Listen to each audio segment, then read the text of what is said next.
la lección divina, recordemos que la lección divina pues es un acercamiento a las Sagradas Escrituras y creo que durante estos días pues ustedes han recibido unos audios donde se nos habla acerca de la palabra de Dios y hoy mismo también se decía en la homilía, hasta el Padre lo resaltó, cuando se decía que qué fue lo que surgió primero, la Sagrada Escritura o la Iglesia.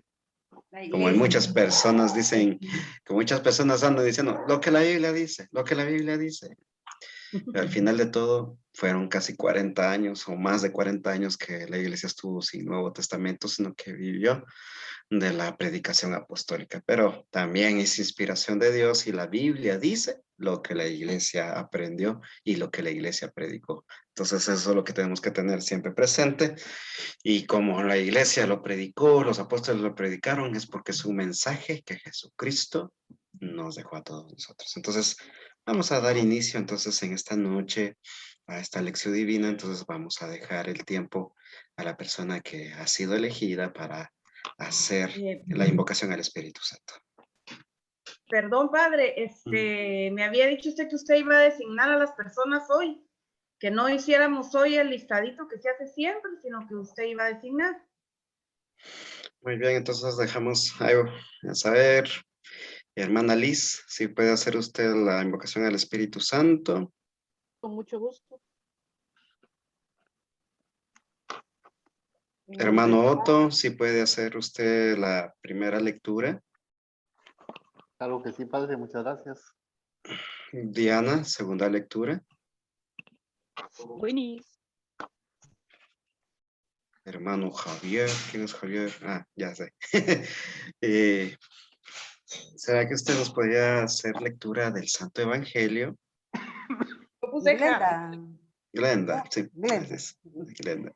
Javier Bueno, le padre. digo. no, yo estoy escribiendo y puse en mi cuaderno Javier. Sí, esa es la página de mi hermano, de mi hijo. Va, está Y bien, padre. Noemi, para finalizar con el Salmo. ¿De acuerdo? Muy bien, padre.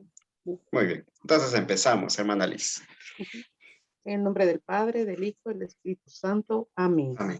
Para el En esta noche, Señor, te pedimos tu Espíritu Santo para que nos ilumines a cada uno en esta reunión, que sea tu palabra a través de nosotros, que podamos expresar y también sean nuestros oídos para poder escuchar y saber qué quieres tú que aprendamos este día, Señor. Que tu Espíritu Santo esté en cada uno de nosotros y que no haga falta, que siempre esté a nuestro lado. Y en esta reunión lo invocamos para que nos dé esa sabiduría para dar y entender y tomar lo que tú quieres para cada uno de nosotros. Todo esto te lo pedimos en nombre de nuestro Señor Jesús. Amén. Amén. En nombre del Padre, del Hijo, del Espíritu Santo. Amén. Amén. Muy bien, muchas gracias. Entonces, recordando muy bien que vamos a tener presente las lecturas de este próximo domingo, es el 14º domingo del tiempo ordinario en su ciclo B. Si usted no tiene idea enseñado, Rocío, pues ahí puede buscar usted los textos bíblicos en su Biblia. Ahí aparecen entonces en su pantalla. Entonces vamos a respondernos a la pregunta, ¿qué dice el texto? Entonces vamos a pasar a escuchar la lectura, la primera lectura entonces tomada del libro del profeta Ezequiel. lectura del libro del profeta Ezequiel. En aquellos días el Espíritu entró en mí, hizo que me pusiera en pie y oí una voz que me decía: Hijo de hombre, yo te envío a los israelitas, a un pueblo rebelde, que se ha sublevado contra mí. Ellos y sus padres me han traicionado hasta el día de hoy. También sus hijos son testarudos y obstinados. A ellos te envío para que les comuniques mis palabras y ellos te escuchen o no, porque no son raza rebelde. Sabrán que hay un profeta en medio de ellos. Palabra de Dios. Alabamos, Señor.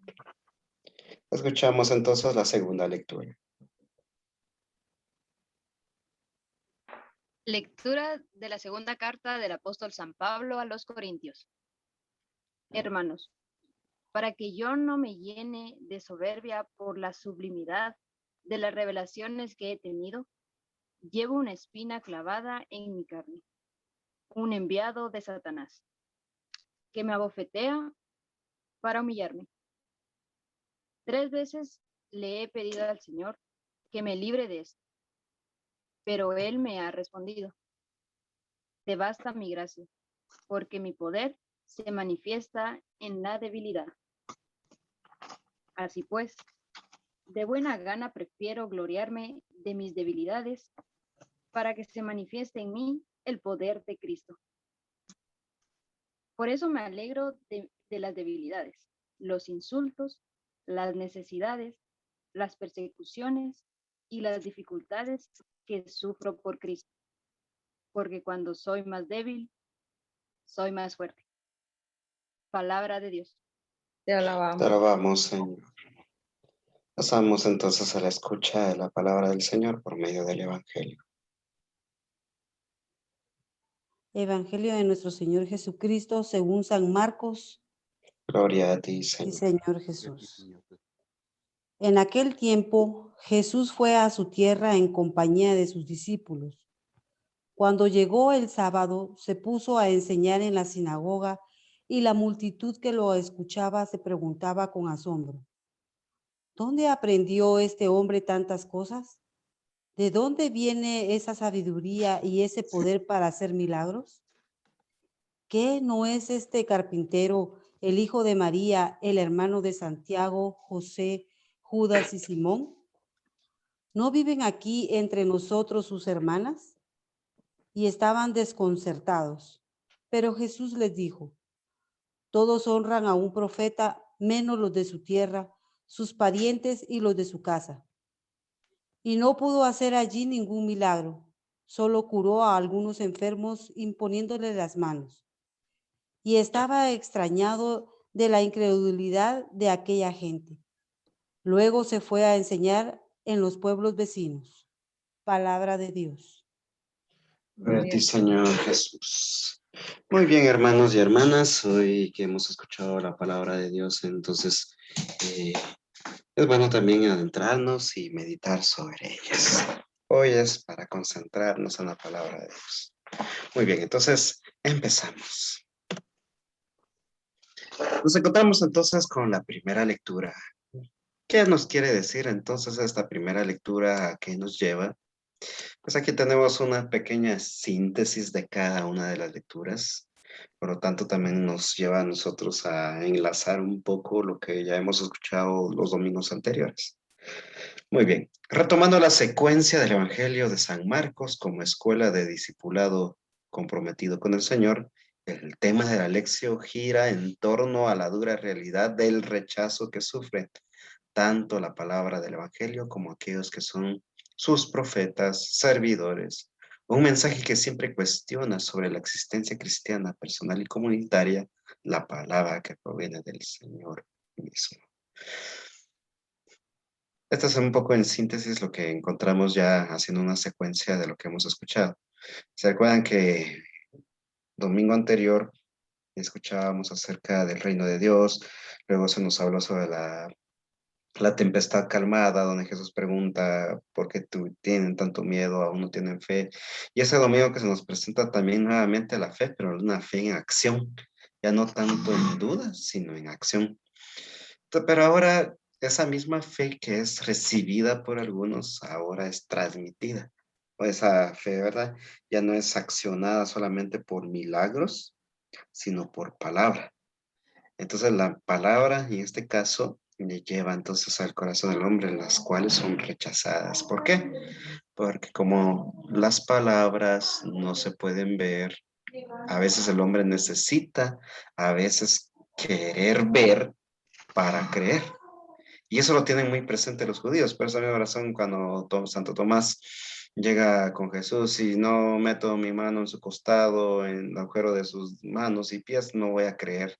Y es lo que Jesús dice. Dichosos aquellos que han creído sin haber visto. Entonces, va un poco acerca de esto sobre la fe. Entonces, Bueno, entonces dice, siguiendo, no se puede detenerse ante este rechazo de sus destinatarios.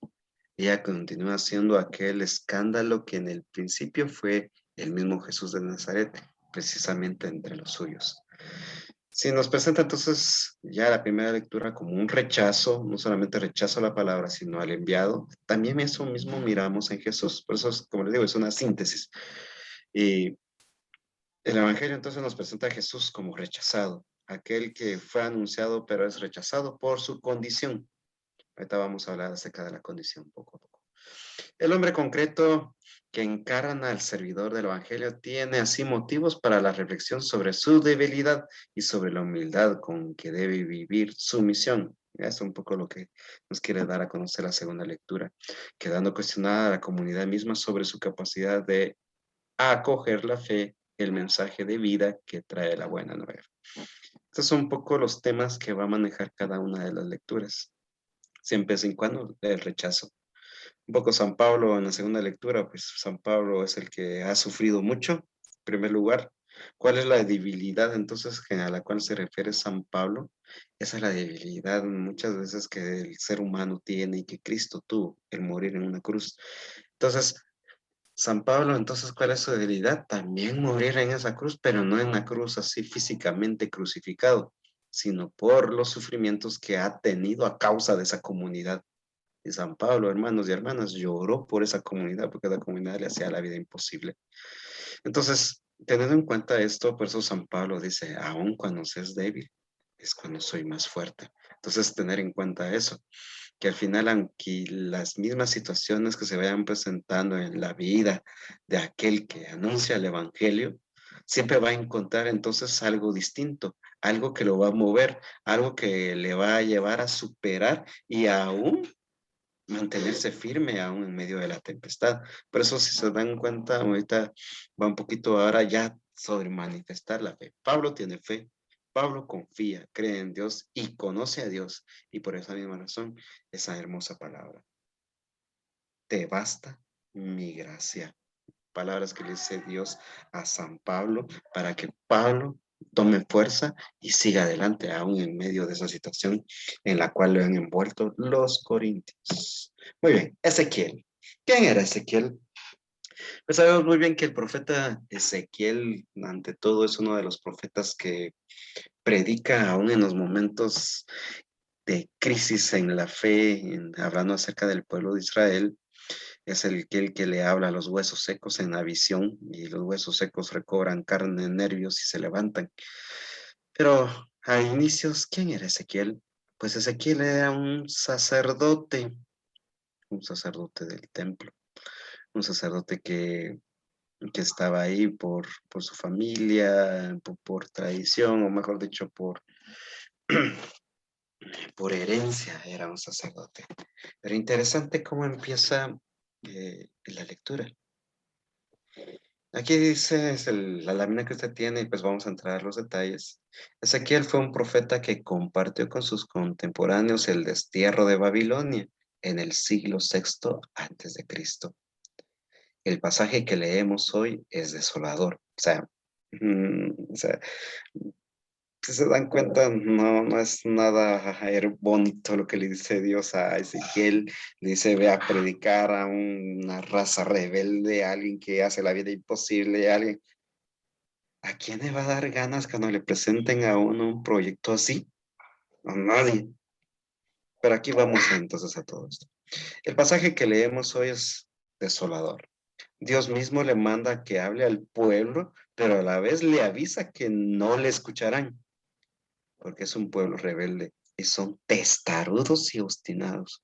A pesar de eso, tiene que hablar como profeta, aunque no le hagan caso, y así sabrán que hubo un profeta en medio de ellos, según lo que nos dice la lectura. Pero entonces, si tenemos entonces en cuenta la figura de Ezequiel, entonces estamos hablando de un sacerdote, de alguien que ha tenido en sí ciertos privilegios, podemos decirlo así, por ser un sacerdote dentro del pueblo de Israel. Dios le habla y le dice, hijo de hombre. En la versión original dice, hijo de Adán. Entonces, ¿pero por qué hijo de Adán? Si les hago a ustedes una pregunta ahorita, ¿cuál era el nombre del primer hombre y de la primera mujer en la creación? Seguramente todos me van a contestar Adán y Eva. Esos no son nombres. Adán significa hombre, Eva significa mujer. Entonces, ¿por qué dice la versión original? Entonces, hijo de Adán. En otras palabras, hijo de hombre. Entonces, en otras palabras, está dando a conocer que el título humano no le lleva puede decirle, el título humano que le da a la persona a veces no lo lleva absolutamente a nada, sino el llamamiento que Dios hace de la persona. Entonces, interesante porque Ezequiel empieza, en aquellos días el Espíritu entró en mí, hizo que me pusiera de pie y oí una voz que decía, hijo de hombre, yo te envío. Interesante eso que presenta entonces el profeta Ezequiel, porque no solamente es algo de presentarse, yo quiero hacer esto, yo soy esto por mi familia y por mi tribu, yo soy sacerdote y aquí que allá. No, está siempre el llamamiento. Y en medio de ese llamamiento, o sea, el llamado, está la obediencia que el mismo profeta debe tener. Aún sabiendo muy bien, y Dios le advierte de una vez, como dice esta lámina, Dios le manda que hable a un pueblo, pero le avisa de una vez que no lo van a escuchar. Entonces, si sabiendo que no le van a escuchar, ¿por qué no mandan? Simplemente y sencillamente es porque, y como dijo aquel, cuando se le avisa algo o alguien se le avisa, nadie miente o nadie engaña porque se le sobreavisó. Entonces, en este caso, la figura entonces del profeta va a que anuncia. Pero si las personas no recibieron y no aceptaron, ya no es problema de Dios ni problema del profeta, sino problema del pueblo. Entonces, si el pueblo entonces no atiende esa palabra, ¿quién es el culpable? El pueblo. Y por lo tanto, el pueblo después no tiene derecho a reclamar porque se le avisó, se le dijo.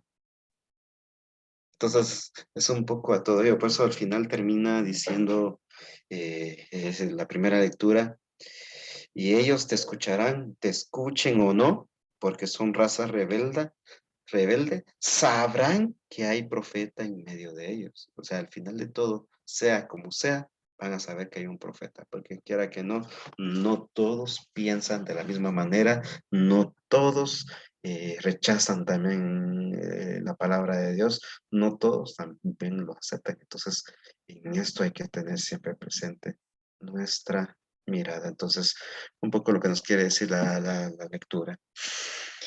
Y ya que vamos a hablar un poco acerca del Salmo, vamos a poner también la idea central del Salmo, aunque es al final que vamos a escucharlo. El Salmo entonces se pone de la parte del profeta, que no le hacen caso, pero no pierde la esperanza y pide a Dios que le ayude en esos momentos tan críticos. Y ahí está un poco lo que vamos a escuchar. Misericordia, Señor, misericordia, que estamos saciados de desprecios. Nuestros ojos están en el Señor esperando su misericordia. Es hermosa la comparación de los siervos que están atentos a los deseos de su amo. Los ojos de los esclavos fijos en las manos de sus señores. Así están nuestros ojos en el Señor, esperando su misericordia. Al final de todo, si nos damos cuenta, a pesar, que así como lo presenta esta lámina, al que el salmista sabe muy bien que por boca del profeta se anuncia la palabra y aunque no se le haga caso y no se la tome en cuenta, no se pierde la esperanza entonces que Dios va a actuar en el corazón y en la vida de la persona. En este caso hablando del pueblo de Israel, que a pesar de que Dios muchas veces presentó pruebas, hizo proezas para que el pueblo supiera que Él es Dios, no hicieron caso. Entonces un poco. La segunda lectura, por su parte, nos presenta de cierta manera algo muy hermoso, lo que mirábamos ya en la pequeña síntesis que mirábamos al inicio. El último pasaje que en el leccionario, o sea, ¿qué quiere decir esto? Que este domingo es el último pasaje de 2 Corintios que vamos a leer y escuchar. Leccionario dominical, leemos la segunda carta de los Corintios, también es una página patética. ¿Por qué razón? Pablo confiesa las debilidades que experimenta en su vida. Y mire y escuche el listado de los sufrimientos de Pablo. Insultos, privaciones, persecuciones, dificultades de todo tipo. Nosotros con una mirada ya nos vamos. Imagínense a Pablo. Es misteriosa la alusión a una espina que se le ha metido una carne y el ángel de Satanás que me la pelea, dice, alguna enfermedad corporal, dificultades de tipo espiritual. Dicen algunos exégetas y teólogos que esta espina a la cual se refiere San Pablo podría ser ataques epilépticos de las cuales tenía San Pablo. Por eso habla también de esa enfermedad con la cual le va a acompañar siempre esa espina que se le ha metido en una carne y que a veces no lo deja también a él pues evangelizar de la misma manera. Entonces, si nos damos cuenta, se nos quita realmente tal vez la visión que teníamos de Pablo, que Pablo es aquí, que Pablo allá, que va. No, Pablo también sufre como todos nosotros las debilidades humanas, se enferma, tiene enfermedades. A pesar de todo, no pierde la confianza, eso lo hace humilde, para que no tenga soberbia, y lo único que puede aportar de propio son precisamente sus debilidades, pero cuenta con la ayuda de Dios. Y la palabra que le dice, te basta mi gracia. Residirá en mí la fuerza de Cristo, entonces experimenta que cuando soy débil, entonces soy fuerte. ¿Por qué razón? Porque en medio de la debilidad Dios se va a manifestar y eso es lo que entiende y lo que sabe San Pablo porque lo ha experimentado. Todo lo que los apóstoles ponen por escrito entonces en sus cartas no es un simple invento, sino es algo ya vivido, algo que ellos ya han experimentado. Y como lo han experimentado, entonces también quieren que las personas experimenten eso que han recibido. Entonces, San Pablo ha entendido entonces que le basta la presencia de Dios en su vida, aunque no haya milagros. Y eso es lo interesante. Si estamos diciendo aquí entonces que San Pablo está sufriendo alguna enfermedad corporal, dificultades de tipo espiritual, y no que San Pablo hacía milagros. ¿Y por qué él no se pudo curar? Es lo que hablábamos la otra vez. La Escritura y tanto el Nuevo Testamento nos presenta también, sí, de cierta manera, milagros existen y siempre los van a ver, pero eso no quiere decir que todo va a ser, o sea, todo va a ser un milagro de sanación física, ¿no? San Pablo entiende eso. Sí, carga con su debilidad, carga con enfermedad, carga con problemas y como lo dicen, insultos, persecuciones, pero ¿qué pasa? San Pablo reconoce que el mayor de los milagros es tener la gracia de Dios en él y que reside la fuerza de Cristo. Y eso es lo que le hace fuerte. No por fuerza ver un milagro, sino la gracia de Dios en su vida. Entonces, por esa misma razón, teniendo la gracia de Dios en su vida, teniendo la presencia y la fuerza de Cristo en él, es por esa misma razón esa afirmación. Cuando soy débil, entonces soy fuerte. ¿Por qué? Porque ya no hay un actuar humano, sino un actuar sobrenatural, un actuar que lo lleva a San Pablo, en este caso, a encontrarse con lo sobrenatural, algo que el mismo o la misma razón no puede entender y que la misma razón no puede comprender ni dar respuesta. Entonces, San Pablo dice, Jesús le dice a San Pablo, te basta mi gracia. Entonces, no es tanto ver en San Pablo, sí, Dios actuó por medio de él, pero eso no quiso decir que en todas las reuniones iban a haber milagros, no, sino que también San Pablo trata de dar a conocer entonces que el Dios de los milagros no solamente es en milagros de sanidad, sino en otro tipo de milagros, la fuerza interior que Cristo da en el corazón del ser humano. la gracia de Dios que se manifiesta en nosotros y que nos llena a nosotros primeramente de paz y nos llena a nosotros de amor. Y por esa misma razón, cuando usted sea débil, en la debilidad, recuerde esto: te basta mi gracia. Son palabras que Jesús le dice a Pablo y que San Pablo nos repite para que nosotros sepamos experimentar eso. Y también cuando seamos débiles, porque cuando uno reconoce que es débil, ¿sabe por qué dice San Pablo que uno es fuerte? Porque cuando uno reconoce con humildad que es débil, uno se esfuerza para no caer, uno se esfuerza para no decaer, no desanimarse. Pero cuando uno no reconoce que es débil, solo uno se fija totalmente en la situación, ¿qué pasa? Nos desmoralizamos, hasta nos deprimimos, nos enfermamos. Pero cuando usted sienta que es débil en las dificultades, dése cuenta: sí, soy débil, pero hay alguien que me puede ayudar. Entonces es cuando entra otra vez esta frase: entonces soy débil. Y Marcos, que en medio de su evangelio, siguiendo teniendo un poco la secuencia de hace una semana, de regresar después que Jesús regresa con la hija de Jairo, en lo que dice aquí: después de resucitar la hija de Jairo en Cafarnaúm, Jesús va a su pueblo, Nazaret.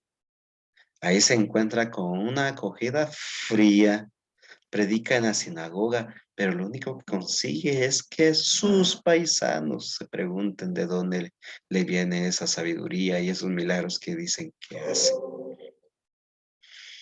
Ellos le conocen sencillamente como el carpintero, el hijo de María, y conocen también a sus hermanos, que ya sabemos que en las lenguas semitas puede significar también primos y demás parientes. Por eso les resultaba escandaloso.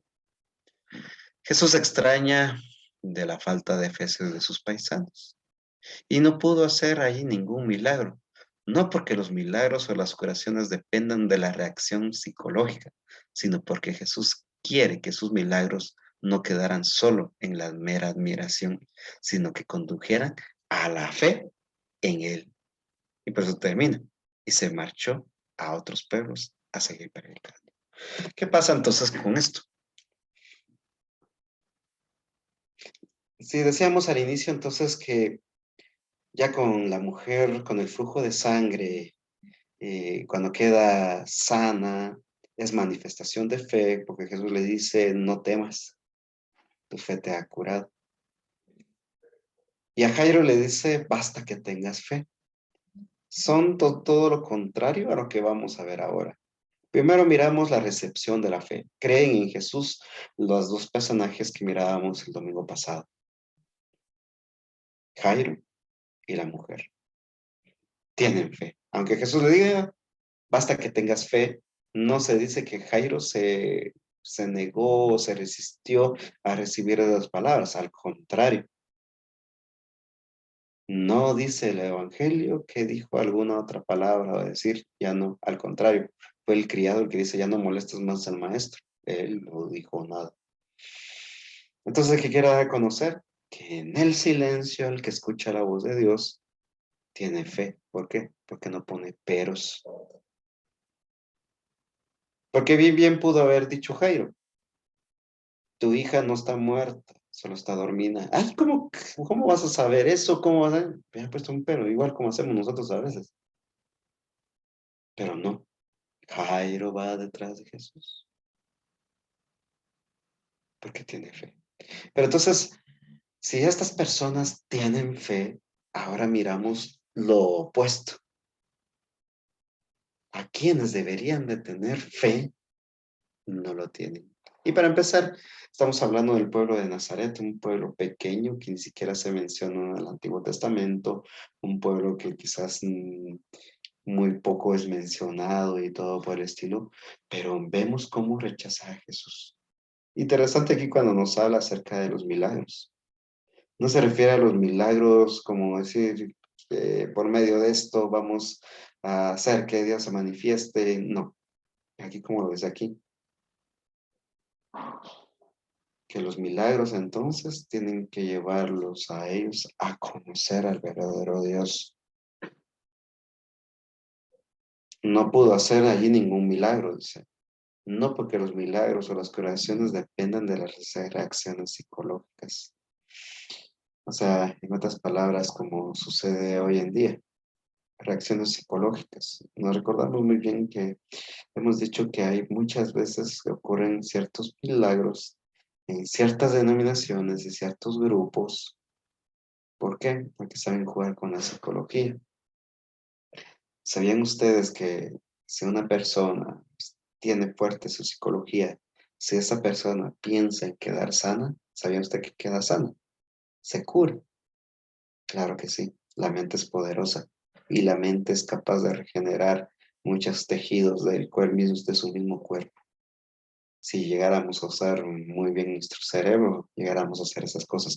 Entonces, eso es lo que pasa muchas veces en los grupos, o podemos decir aquí en denominaciones pentecostales, en ese caso hablando de las capillas evangélicas, que lo que buscan es buscar emociones y en medio de la emoción la persona reacciona.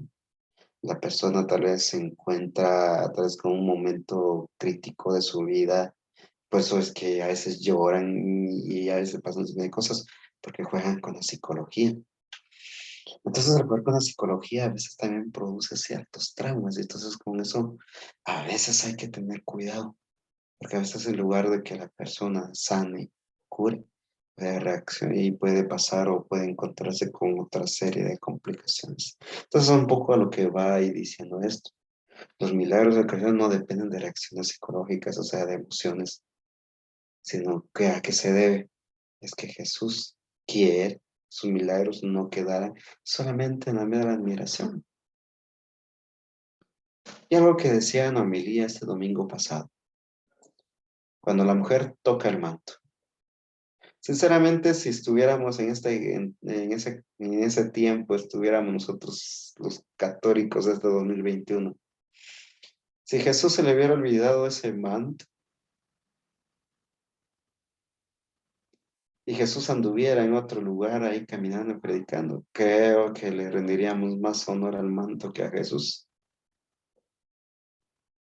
Y la pregunta que les hacía yo a las personas este domingo era, ¿quién fue el que hizo el milagro? ¿El manto o Jesús? Pues Jesús. Y entonces es lo que quiere entonces Jesús, que se ubique la gente, quién es el que hace los milagros. Para que no se quede solamente en la admiración, oh, y solo con tocar el manto quedó sano, sino que ese milagro llevar a la persona a la fe. Ojo, decíamos que fe no solamente es creer, sino conocer. Ah, pero estos paisanos de Jesús lo conocían. Se lo habían escuchado. Solo sabían que era hijo de María, de José, y que tenía sus hermanos. Pero ¿conocían realmente lo que él enseñaba?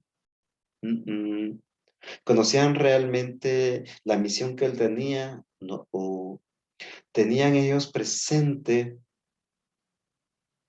el poder que tenía? No. Simplemente se dejaban llevar por la apariencia. Ah, es un igual que nosotros. ¿Qué sabe este? Pues si es carpintero, no tiene mayor estudio. ¿Qué puede decirnos este de bueno?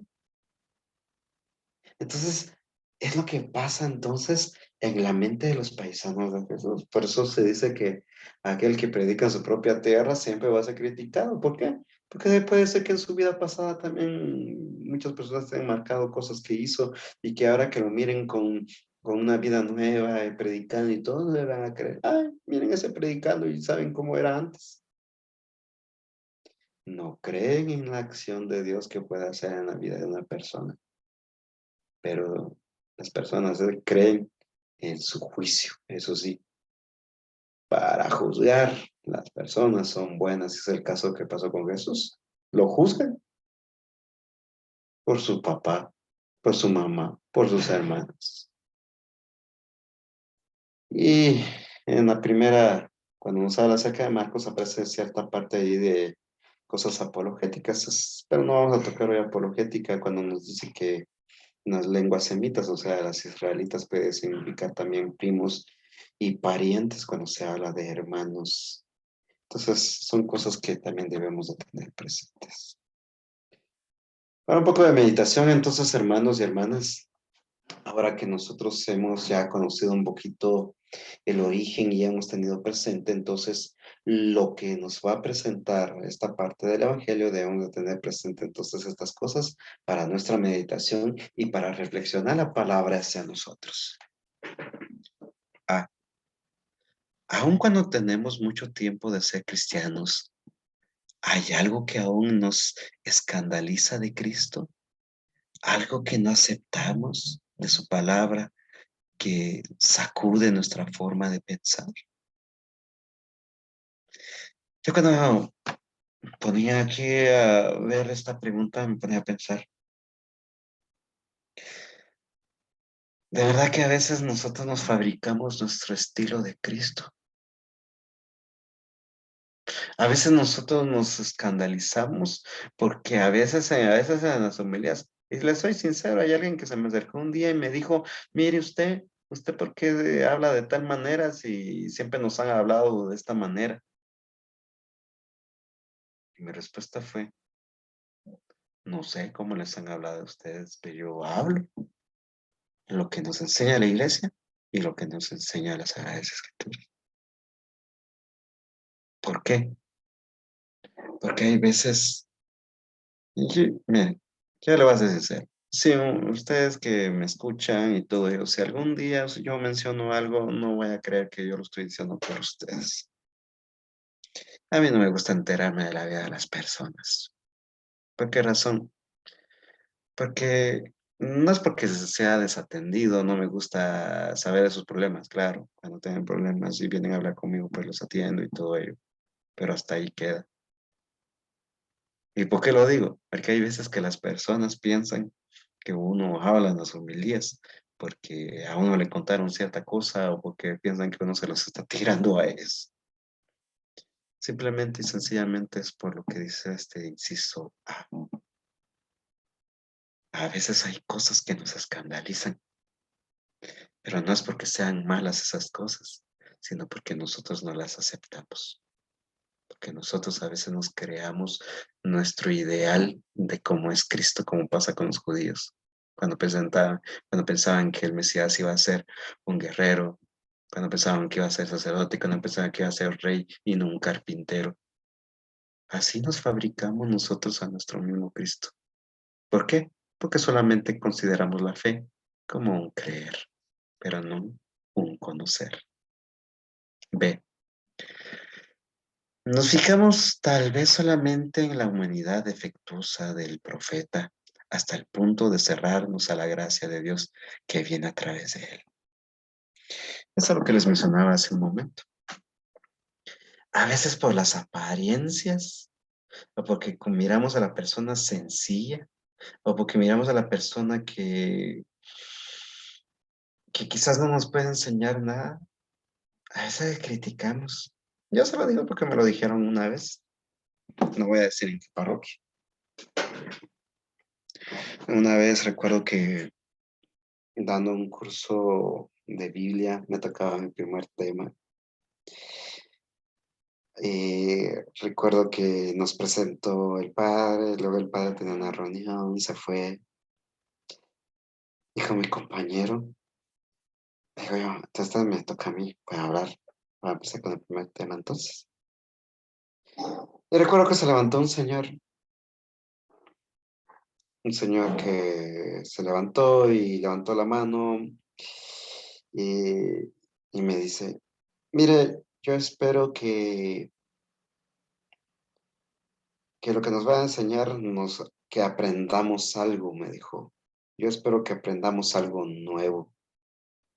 No como dijo, yo espero que aprendamos algo nuevo y no que nos quedemos siempre como los animalitos que solo entran a un lugar y salen igual. Porque a veces, dijo, vienen aquí muchas personas, vienen seminaristas y vienen personas que vienen a hablarnos. pero no nos dicen nada bueno, no nos dicen nada en especial, no nos dicen algo que nosotros nos deje. Que si después me enteré que este señor había estudiado teología en una universidad y habían otros que habían estudiado teología en algunos institutos. Pero primero me causó gracia, pero dije, no voy a decir una palabra porque primero se va a sentir atacado, mejor solo va a empezar. Y empecé. Y al final de todo, pasaron los meses, terminé mi curso y todo ello, y al final les digo, muchas gracias por su atención, espero que hayan aprendido algo. El señor con nosotros, supuestos licenciados en teología, llegan conmigo y me van a decir, mire, queremos que nos comparta los libros que usted ha estudiado y que aquí, que allá. ¿Por qué les digo yo? Es que mire, todo eso como nosotros, ustedes nos lo enseñó, nunca nos lo habían enseñado a nosotros. Y es bueno tener otras perspectivas porque se ha aprendido un sinfín de cosas. ¿Y sabe qué? Les hice una pregunta. Bueno, no es por nada, les dije. ¿Pero a qué vienen ustedes? Les dije yo, ahora conmigo. Cuando al inicio me dijeron que posiblemente yo no les iba a enseñar nada.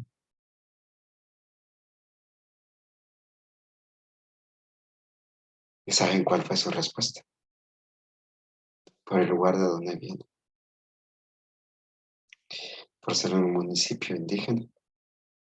Pensaron que no iba a poder hacerles, o a enseñarles algo. Entonces son cosas que van apareciendo en la vida. Nos fijamos tanto en la apariencia y como dice aquí este inciso B, en la humildad defectuosa del profeta. A veces el más humilde no por fuerza tiene que estar entacuchado para que nos enseñe. A veces quizás el Señor, un anciano que está allá afuera, puede manejar la mejor teología. Y como me dijo en una ocasión mi maestro, que es doctor en Sagrada Escritura, la mejor teología a veces la encontramos en los pueblos. ¿Por qué? Porque es una teología pura acerca de Dios y una teología tan humilde que nos enseña a nosotros bastante. Entonces, hermanos y hermanas, démonos cuenta que Dios no solamente se va a manifestar por un saco, por una casulla, sino también por las personas humildes que Dios utiliza en nuestra vida. C. Aun cuando se afirma que hablar no cuesta, en nuestro compromiso testimonial en la comunidad, en la familia, en los ambientes de trabajo o vida social, ¿cuánto estamos dispuestos a servir como testigos esforzados de un mensaje que no es nuestro, sino que es palabra del Señor? Tenemos que preguntarnos, ¿por qué razón también me llamó la atención este inciso C? Porque a veces cuando compartimos algún tema, o a veces cuando compartimos alguna catequesis o alguna reflexión, tenemos que preguntarnos primero, ¿quién es el que está hablando? ¿Será que estoy hablando yo o está hablando el Señor?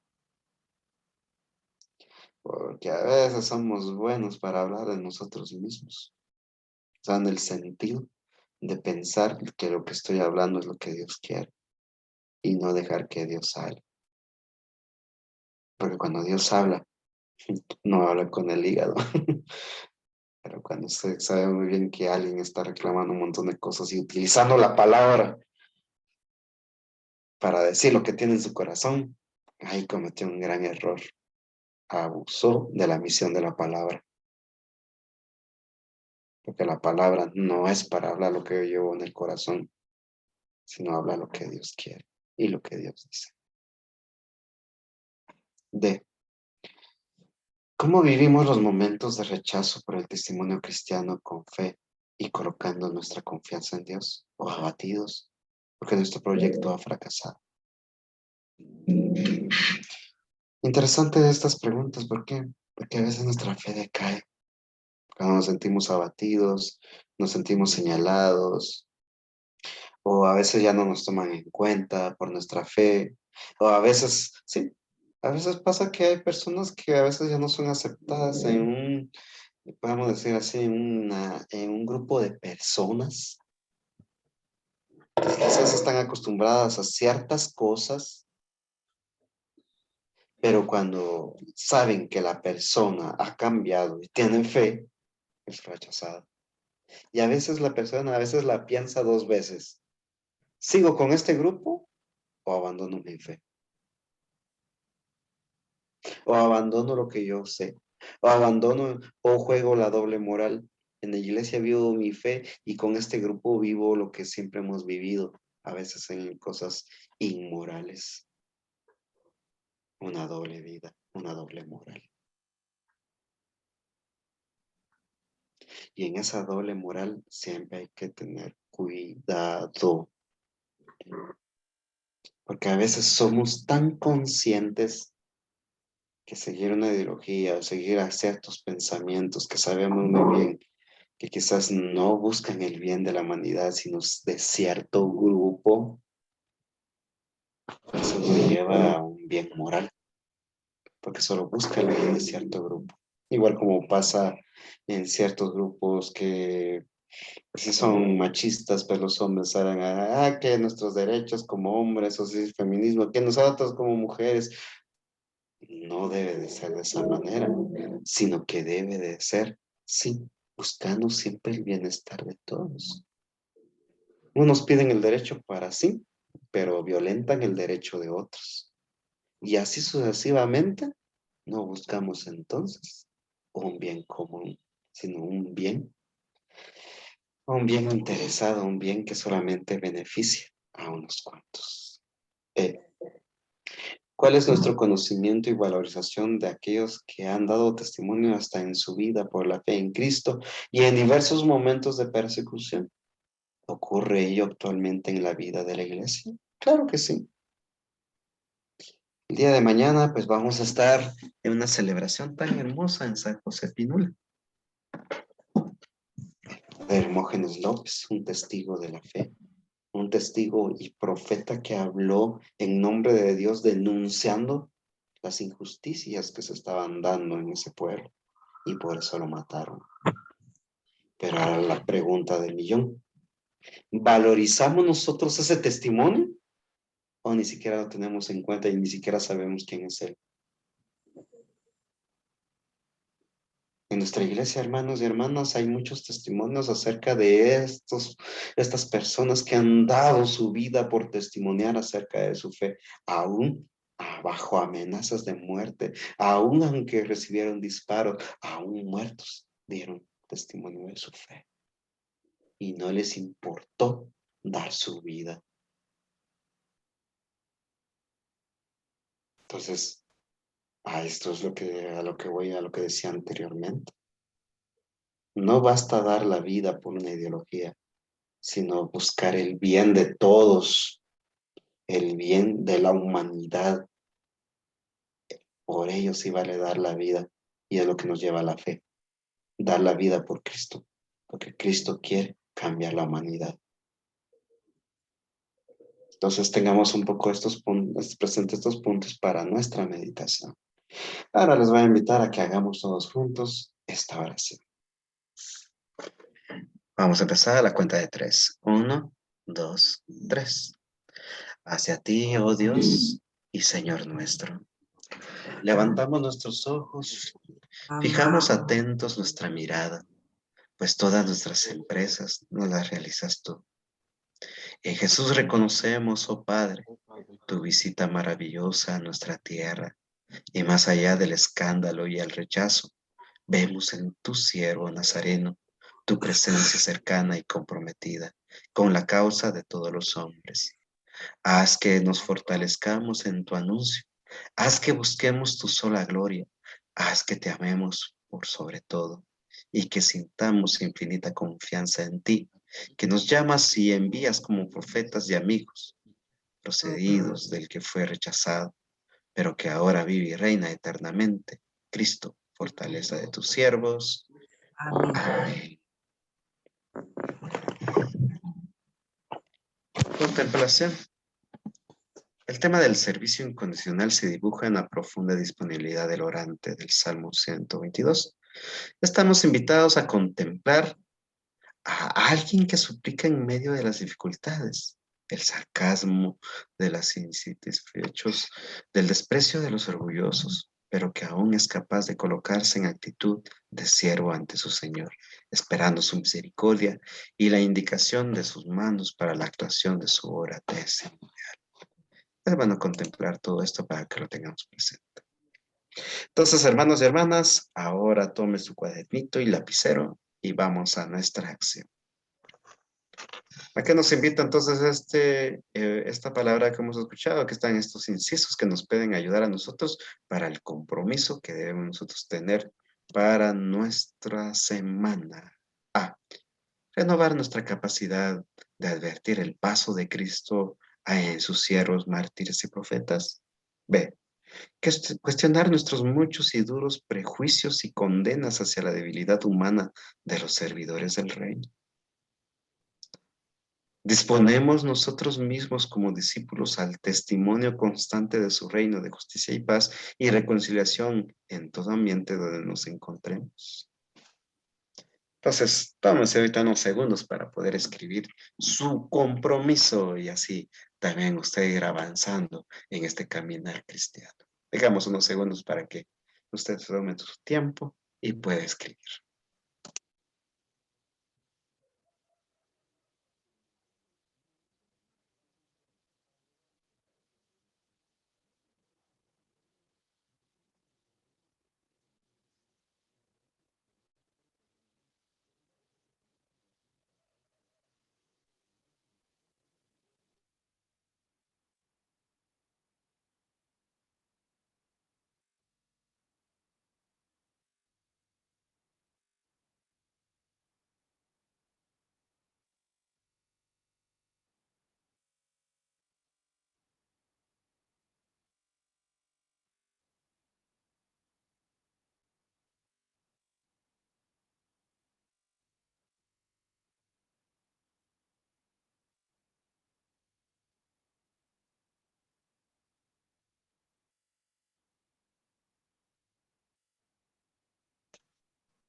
Muy bien, hermanos y hermanas. Entonces, ahorita vamos a pasar a la lectura del Salmo 122 como nuestra oración final.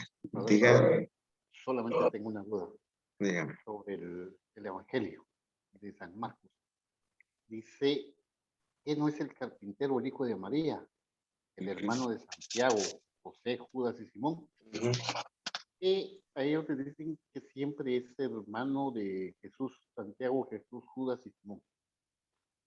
Que no vive aquí entre nosotros, sus hermanos. No sé Ujú.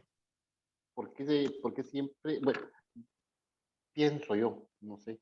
eh, entre nosotros, la comunidad católica, siempre todos somos hermanos, ¿verdad? Pero tengo dudas porque siempre a él le ponen como hermanos a Santiago, a José, a Judas y a Simón. Solamente eso, padre. Bueno, siempre hay que tener en cuenta que estamos hablando de una cultura totalmente distinta a la nuestra, en costumbres, en lenguaje y en fe. Entonces, cuando se le llama acerca de hermanos, a ese Santiago al cual se refiere es al Santiago que tiene a cargo la comunidad de Jerusalén después que las comunidades cristianas empezaron a crecer.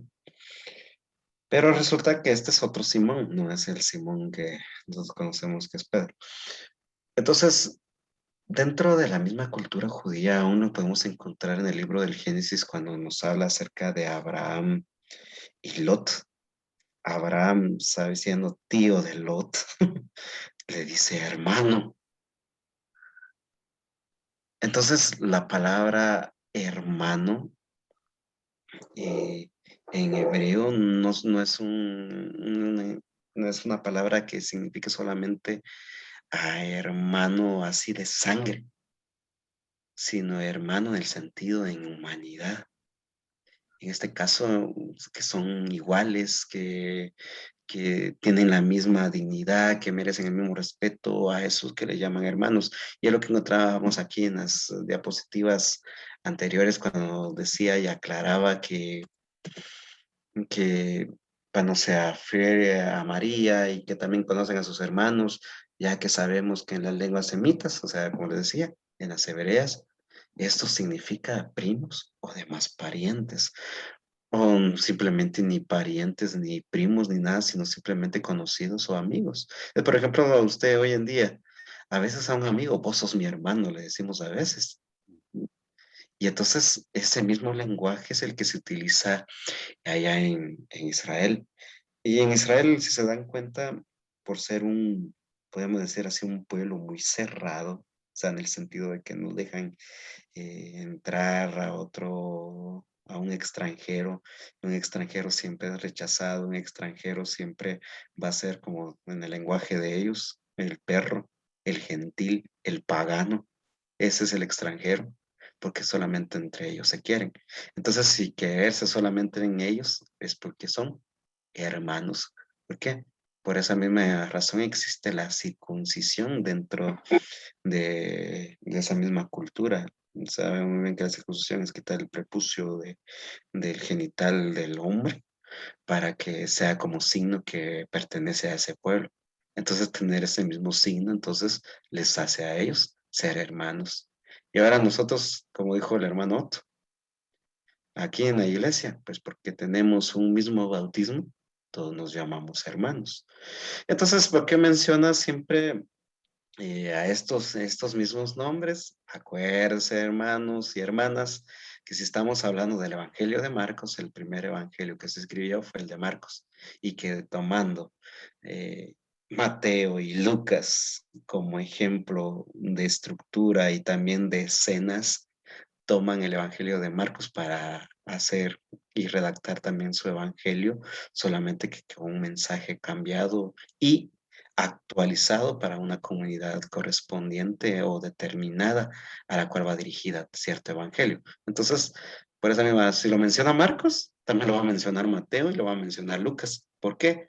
Porque es como copiar y pegar el Evangelio de Marcos en una hoja, pero agregarle otras cosas. Es algo así como lo que hizo Lucas y San Mateo. Entonces, por esa misma razón van a aparecer siempre esos nombres en los evangelios sinópticos. No sé si respondí a su pregunta. Gracias, padre. Muy bien. Entonces, ahora finalizamos entonces con la lectura del Salmo. Entonces, dejo a la hermana acá. Ten piedad de nosotros, ten piedad. Ten piedad De nosotros, ten piedad. En ti, Señor, que habitas en lo alto, fijos los ojos tengo, como fijan sus ojos en las manos de su Señor los siervos. Ten piedad de nosotros. Ten piedad de nosotros. Ten piedad de nosotros, ten piedad. Ten piedad. Así como la esclava en su señora tiene fijos los ojos, fijos en el Señor están los nuestros, hasta que Dios se apiade de nosotros. Ten piedad de nosotros, Ten piedad. Ten piedad de nosotros, ten piedad, porque estamos, Señor, hartos de injurias, saturados estamos de desprecios, de insolencias y burlas. Ten piedad de nosotros, Señor, ten piedad. Ten piedad de nosotros, ten piedad. Gloria al Padre y al Hijo y al Espíritu Santo, Como era ahora en el principio, ahora y siempre, por los siglos de los siglos. Amén. Muy bien, hermanos y hermanas. Espero que en esta lección pues hayamos aprendido muchas cosas. Si se dan cuenta, últimamente hemos cambiado también un poco la modalidad para que, como dijo mi hermano, para ir de una vez al hueso, al grano en todo ello. Solamente quería escuchar los comentarios de ustedes, qué les pareció el último audio que les mandé acerca de la Santa Misa. De esta manera es algo, bueno, se tarda alrededor de 1 hora, pero el que lo escuchó, pues se dará cuenta que de verdad que es un tesoro tener eso, porque no solamente nos explica algo teórico, sino algo teológico y algo vivencial que debemos de tener. Nos explican cada parte de la misa de una manera, podríamos decirle crítica, no criticona, crítica de cómo debería ser la vivencia y cómo la vivimos, que nada que ver una cosa con la otra, ¿verdad? Entonces quiero escuchar a alguien o a quienes quieran intervenir, ¿qué les pareció a ustedes?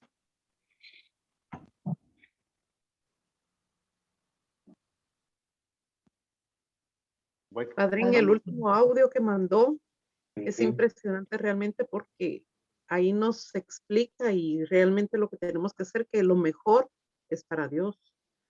Y empieza con puntos que uno cree que no sean tan necesarios, pero realmente cuando nos los explican ahí, empezando con nuestra forma de vestir, que tiene que ser humilde y adecuadamente, ¿verdad?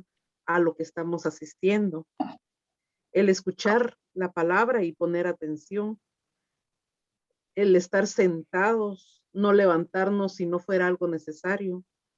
Y todas esas explicaciones que realmente nosotros a veces pensamos, ay, pero si no pasa nada porque estoy oyendo, pero realmente lo mejor es para Dios.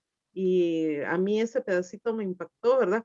Con todo lo demás que es una gran sabiduría y realmente es una gran riqueza lo que usted nos está mandando en ese audio, padre. Muy bien. A ver, hermana Noemí. Buenas noches, padre. Bueno, Sí, yo me impresionó muchísimo cada una de las partes que iba explicando de la Santa Misa, porque realmente es un tesoro, ¿verdad? Es una riqueza. Ahí mismo decía que es un pedacito de cielo que baja a la tierra y que Jesús está presente, que tenemos que tener los ojos abiertos para poderlo ver, para poderlo reconocer, y no solo los ojos de nuestro cuerpo, sino que también de nuestro corazón, ¿verdad? Y principalmente que la misa no termina con el canto de salida, sino que es una invitación a vivirlo fuera, a llevarlo a nuestros ambientes en donde estamos nosotros y hacer vida a lo que Jesús quiere, ¿verdad? Acrecentar su reino acá en la tierra. Entonces, es realmente un tesoro, una belleza, y también me impresionó mucho lo que hablaba del silencio antes de iniciar ujú, la Santa Misa, ¿verdad? Gracias, Padre. muy bien. ¿Alguien más?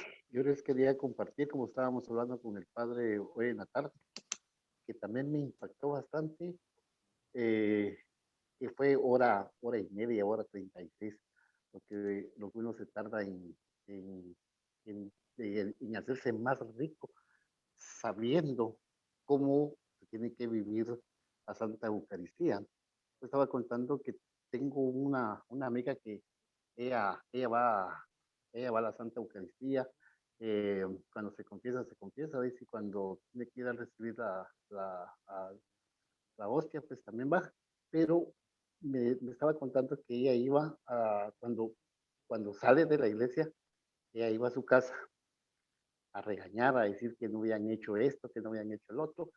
Entonces el hijo de ella le dijo, mamá, ¿de qué te sirve ir a la iglesia si venís ya con el cuerpo del Señor y no lo pones en práctica? Nos venís a regañar, nos venís a discutir, nos venís a hacer de todo. Entonces, ¿de qué le sirve a uno ir a Santa Misa? Si cuando uno sale, como que si le cambian el chip y dice, "Ah, ahorita ya soy yo el mismo". Entonces sí me llama la atención eso, porque habemos, habemos muchos, y no sabíamos todas esas explicaciones tan buenas como lo explicó el padre. Y les digo, pongámoslo pongámoslo en práctica, y sé que cuesta, sé que cuesta hacerlo, pero si nos ponemos con el propósito y las manos en Dios y en Jesús, lo podemos hacer. Solamente eso, Padre. Gracias. Gracias, hermano. ¿Alguien más que quiera dar su opinión? Yo solo tengo una duda. Bueno, dos tal vez. El hermano que predica ahí el nombre de él no es el que fue Casasola es el apellido, Casanova, ¿no es él? No. Él es un ex, ¿qué? Ay, se me fue el nombre ahorita. O sea que él no nació en la iglesia católica, ¿verdad? Nació en la iglesia católica, pero lo que pasa que de cierta manera, protestante. sí, ajá. Ah, ok. Pero fue Esa era mi duda. descubriendo en su vida, las verdades que tenía, ya por eso lo cuenta, que lo fue descubriendo poco a poco, o sea, fue algo procesual, un proceso que se fue dando en su vida. ¿El nombre de él? Uy, fíjese que lo tenía en un libro, se me desapareció porque como estos audios los tenía ahí guardaditos y se me fue, de verdad. No, cuando la tenga Ok, se lo... gracias. Gracias, padre. Muy bien. ¿Alguien más que desee dar una opinión? ¿Qué le pareció o no le gustó o muy duro habla?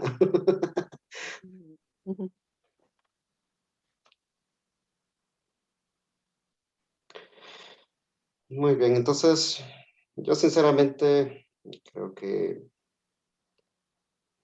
se hace lo posible también para que conseguir ciertos materiales para que ustedes también lo puedan tener. No crean que es fácil conseguir cosas así. No crean que le hablen a usted de una cierta manera acerca de la misa. En una ocasión le decía a alguien, cuando me decían acerca de unos temas, pero ¿por qué mire aquí aparece la Santa Misa y la Eucaristía juntos? Debería ser solo un tema. Y le dije, es que lo que pasa, ¿por qué me hace usted esa pregunta? Porque cuando escuchamos el tema de la Eucaristía, rápido nos remitimos a la celebración eucarística. No, el tema sí es la Eucaristía. Esto. Y se dan cuenta en ese audio que ustedes tuvieron, nos habla de esas dos cosas. La celebración eucarística y la Eucaristía. O sea, la Eucaristía como presencia de Cristo, presencia real del Señor en todo ello.